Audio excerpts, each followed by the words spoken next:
দীর্ঘ ১৬ বছরের আন্দোলন সংগ্রাম বিবেচনা করেই চূড়ান্ত মনোনয়ন দেওয়া হবে বলে জানিয়েছেন বিএনপি সিনিয়র যুগ্ম মহাসচিব রুহুল কবির রিজভী।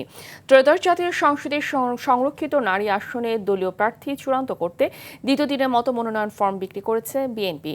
দুদিনে ৬ শতাধিক ফর্ম বিক্রি হয়েছে, যা চলবে রবিবার পর্যন্ত। রুহুল রফিকের রিপোর্ট। দ্বিতীয় দিনের মতো সকাল ১১টায় শুরু হয় সংরক্ষিত নারী আসনের জন্য বিএনপির মনোনয়ন ফর্ম বিতরণ এবং জমাদান কার্যক্রম।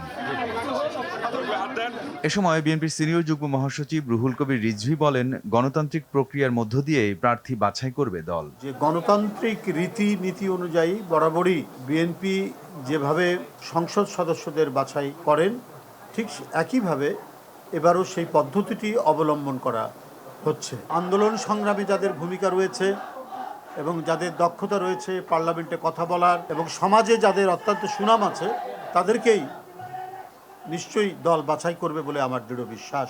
প্রার্থীদের দাবি, নতুনদের ভিড়ে যেন ত্যাগীদের অবমূল্যায়ন না করা হয়। 13 সালে আমি বিএনপিতে যোগদান করার পর থেকেই কিন্তু আমার ক্যারিয়ারটা একদম নষ্ট করে দিয়েছে তারা। আমি আমার দেশের মাটিতে দীর্ঘদিন আমি গান গাইতে পারিনি। অতীতেও ফ্যাসিস্ট সরকারের ভূমিকার বিরুদ্ধে আমরা কাজ করেছি সম্মুখ সারিতে থেকে, ভয় ভীতি উপেক্ষা করে ভবিষ্যতেও নতুন বাংলাদেশ নির্মাণে অংশীদারিত্ব হতে চাই।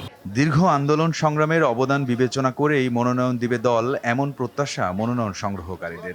জেল জুলুম হুলিয়া মাথায় নিয়ে আবার রাজপথে ছিলাম আমি চাই আমার মতো নির্যাতিত নিপীড়িত যারা রাজপথে ছিল দীর্ঘদিন ধরে, যারা সংগ্রাম করে লড়াই করেছে, যারা লোভ লালসার ঊর্ধ্বে সংসারে সকল কিছু ক্ষতি করে যারা রাজপথে ছিল, তাদেরকে দল মূল্যায়ন করবে আশা করি। কৃষি কার্ড দিয়েছেন, সে কার্ডের মর্মে যে বাস্তবায়ন করার লক্ষ্যে আমি কৃষিবিদ হিসাবে প্রত্যাশী। সংরক্ষিত 50টি নারী আসনের মধ্যে 36টি আসন বিএনপির জন্য নির্ধারিত রয়েছে। মনোনয়ন ফর্মের ক্রয় মূল্য ২,০০০ টাকা ও জামানত ৫০,০০০ টাকা নির্ধারণ করেছে বিএনপি। রুদ্র রফিক, RTV।